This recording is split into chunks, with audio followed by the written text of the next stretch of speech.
আসসালামু আলাইকুম। সংবাদে আপনাদের সবাইকে স্বাগত জানাচ্ছি। আমি ফিরোজ তোহা। শুরুতেই আরবে কেবলস সংবাদ শিরোনাম। বাংলাদেশের সর্বশেষ গুরুত্বপূর্ণ আপডেট সংবাদ আপনাকে স্বাগত। শুরুতে সংবাদ শিরোনাম, পরে বিস্তারিত। শুরুতেই জানাবো, বেনজিরকে গ্রেপ্তারে ইন্টারপোলে রেড অ্যালার্ট জারির নির্দেশ।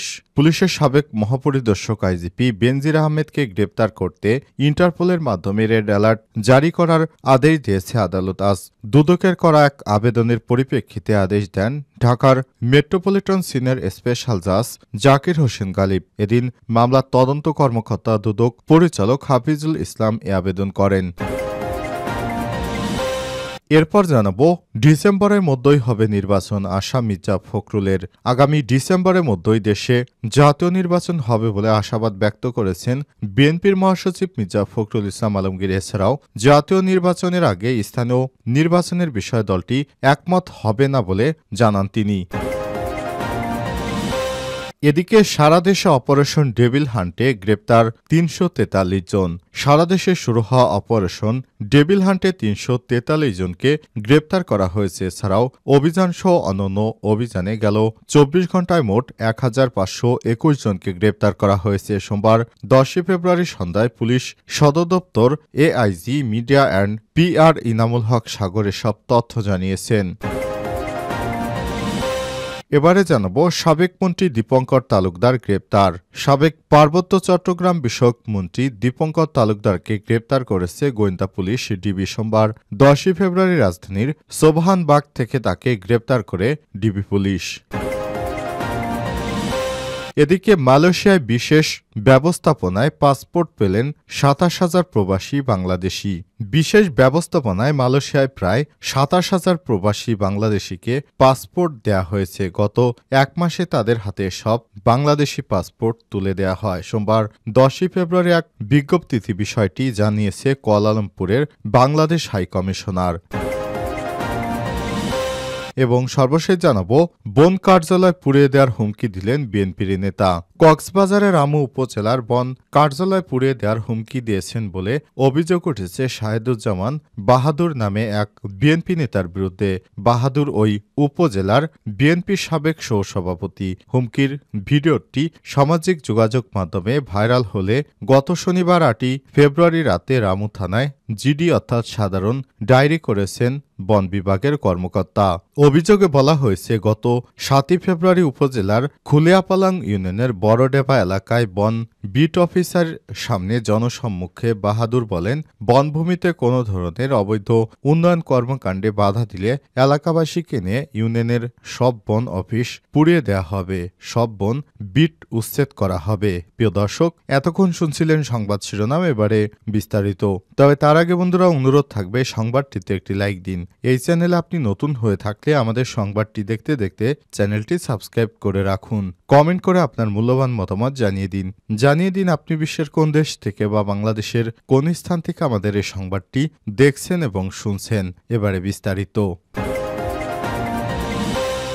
বেনজিরকে গ্রেপ্তারে ইন্টারপোলে রেড অ্যালার্ট জারির নির্দেশ।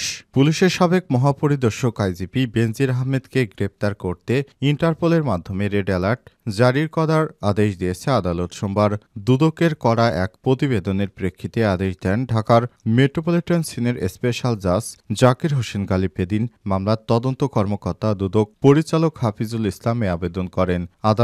আদালতে দুদকের পক্ষে শুনানি করেন প্রসিকিউটর মীর আহমেদ আলী সালাম। তিনি বলেছেন, গত বছরের ১৪ ডিসেম্বর ৭৪ কোটি টাকার অবৈধ সম্পদ অর্জন ও তথ্য গোপনের অভিযোগে সাবেক আইজিপি বেনজির আহমেদ এবং তার স্ত্রী ও ২ মেয়ের বিরুদ্ধে পৃথক ৪টি মামলা দায়ের করে দুদক। এ মামলায় পলাতক রয়েছে বেনজিরাজ। তাকে গ্রেপ্তারে ইন্টারপোলের মাধ্যমে রেড অ্যালার্ট জারি চেয়ে আবেদন করেছে দুদক। শুনানি শেষে আদালত বেনজির ও তার পরিবারের বিরুদ্ধে রেড নোটিশ জারির এ আদেশ মঞ্জুর করেছে।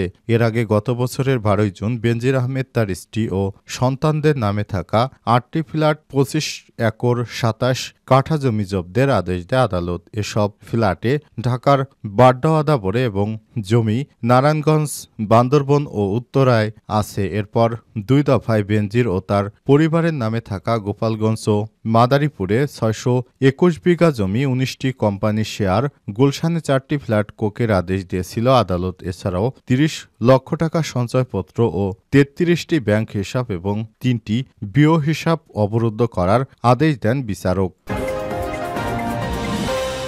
ডিসেম্বরের মধ্যেই নির্বাচনের আশ্বাস দিয়েছেন প্রধান উপদেষ্টা, বললেন মির্জা ফখরুল।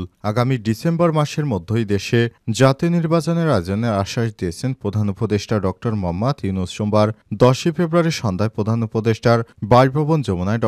ইউনূসের সঙ্গে বৈঠক শেষে বেরিয়ে সাংবাদিকদের এসব কথা বলেছেন বিএনপির মহাসচিব মির্জা ফখরুল ইসলাম আলমগীর। বৈঠক শেষে মির্জা ফখরুল জানান, জাতীয় নির্বাচনের আগে স্থানীয় নির্বাচনের বিষয়ে বিএনপি একমত হবে না। এছাড়াও দেশে চলমান ঘটনার দায় সরকার এড়াতে পারে না বলেও মন্তব্য করেছেন তিনি। এদিকে সন্ধ্যায় যমুনায় প্রধান উপদেষ্টা ড.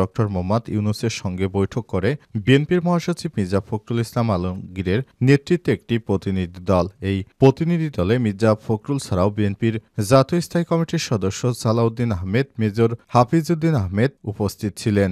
জানা গেছে, বিএনপির মহাসচিব মির্জা ফখরুল ইসলাম দেশে এসেই শুধু নির্বাচন নিয়ে আন্দোলনের কথা বলছিলেন। এরপর তিনি প্রধান উপদেষ্টার সঙ্গে সাক্ষাৎ করেছেন। তারা আগামী জাতীয় নির্বাচনের আগে কোনোভাবেই স্থানীয় নির্বাচন দিতে চান না, কারণ বিএনপি মনে করে যদি জাতীয় নির্বাচন হয়ে যায় তাহলে স্থানীয় নির্বাচনে তারা প্রতিনিধি দিতে পারবে এবং বিএনপি স্থানীয় পর্যায়েও নির্বাচিত হতে পারবে, অর্থাৎ সেই শেখ হাসিনার মতোই বিএনপির একটি দিবাস্বপ্ন। সারা দেশে অপারেশন ডেভিল হান্টে গ্রেপ্তার ৩৪৩ জন। সারা দেশে শুরু হওয়া অপারেশন ডেভিল হান্টে ৩৪৩ জনকে গ্রেপ্তার করেছে যৌথ বাহিনী। এছাড়াও এই অভিযানে অনন্য অভিযানে গেল ২৪ ঘণ্টায় ১৫২১ জনকে গ্রেপ্তার করা হয়েছে। সোমবার ১০ ফেব্রুয়ারি সন্ধ্যায় পুলিশ সদর দপ্তর AIG median PR Enamul Haque Sagar এসব তথ্য নিশ্চিত করেছেন। তিনি জানান, অপারেশন ডেভিল হান্টে গ্রেপ্তার করা হয়েছে ৩৪৩ জন ডেভিলকে। এছাড়াও এই বিশেষ অপারেশনে অনন্য অভিযানে গতকাল রাত পর্যন্ত আজ ১৫২১ জনকে গ্রেপ্তার করা হয়েছে। এদিকে অপারেশন ডেভিল হান্টে পর্যন্ত একটি বিদেশি পিস্তল, ২টি ম্যাগজিন, ১১ রাউন্ড গুলি, ৬টি শটগান, কার্তুজ, ৩টি ছুরি, 3টি তলোয়ার, একটি কুড়াল, 10টি ককটেল, 8টি লাঠি, 4টি রড ও 4টি রামদা উদ্ধার করা হয়। উল্লেখ্য, অপারেশন ডেভিল হান্ট ৮ ফেব্রুয়ারি থেকে সারা দেশে একযোগে শুরু হওয়া। গত ৭ ফেব্রুয়ারি গাজীপুর ছাত্র জনতার উপর সন্ত্রাসী হামলা করে আওয়ামী লীগের সন্ত্রাসীরা। এই হামলায় নেতৃত্ব দেয় ছাত্র জনতার অভ্যুত্থানে ক্ষমতাচ্যুত স্বৈরাচারী শেখ হাসিনার নেতৃত্বাধীন আওয়ামী লীগের নেতাকর্মীরা। এরপরই শিক্ষার্থীদের আল্টিমেটামের মুখে সরকার অপারেশন ডেভিল চালানোর সিদ্ধান্ত নেয়। আর এই অপারেশন ডেভিল ততদিন পর্যন্ত চলবে যতদিন পর্যন্ত ডেভিলরা ধরা না পড়বে। ডেভিল থাকতে অপারেশন বন্ধ হবে না। মালয়েশিয়ায় বিশেষ ব্যবস্থাপনায় পাসপোর্ট পেলেন ২৭,০০০ প্রবাসী বাংলাদেশি। বিশেষ ব্যবস্থাপনায় মালয়েশিয়ায় ২৭,০০০ প্রবাসী বাংলাদেশিকে পাসপোর্ট দেওয়া হয়েছে। গত এক মাসে তাদের হাতে এসব বাংলাদেশি পাসপোর্ট তুলে দেওয়া হয়। সোমবার ১০ ফেব্রুয়ারি এক বিজ্ঞপ্তিতে বিষয়টি জানিয়েছে কুয়ালালামপুরের বাংলাদেশ হাই কমিশন। বিজ্ঞপ্তিতে বলা হয়েছে, মালয়েশিয়ায় এক মাসব্যাপী ১২ জানুয়ারি থেকে ১০ ফেব্রুয়ারি ২০২৫ পর্যন্ত বিশেষ ব্যবস্থাপনায় ২৬,৯৬১ জন প্রবাসীর কাছে পাসপোর্ট বিতরণ করেছে কুয়ালালামপুর বাংলাদেশ হাইকমিশন। গত ১২ জানুয়ারি থেকে বিশেষ ব্যবস্থাপনায় পাসপোর্ট বিতরণ করে হাইকমিশন। এর ধারাবাহিকতায় ১৪ জানুয়ারি থেকে ২০ জানুয়ারি পর্যন্ত নিরবিচ্ছিন্ন প্রতিনিধি সকাল ৯টা থেকে রাত ১০টা পর্যন্ত সরকারি ছুটির দিন সহ হাইকমিশন থেকে হাতে হাতে পাসপোর্ট বিতরণ করা হয়েছে। এছাড়াও অনলাইনে অ্যাপয়েন্টমেন্টের ভিত্তিতে মোবাইল কনসুলার টিমের মাধ্যমে প্রতিটি ছুটির দিনে রাজধানী কুয়ালালামপুরের বাইরে বাংলাদেশি প্রবাসী অধ্যুষিত শহর যেমন পেনাং, জহর বারু এবং মেলাক্কা, কোয়ান্তাং ও কেলাং শহরে পাসপোর্ট বিতরণ করা হয়েছে। সময় মধ্যে পেনাং ও জহর বারুতে একাধিকবার কনসুলার টিম পাঠানো হয়েছে।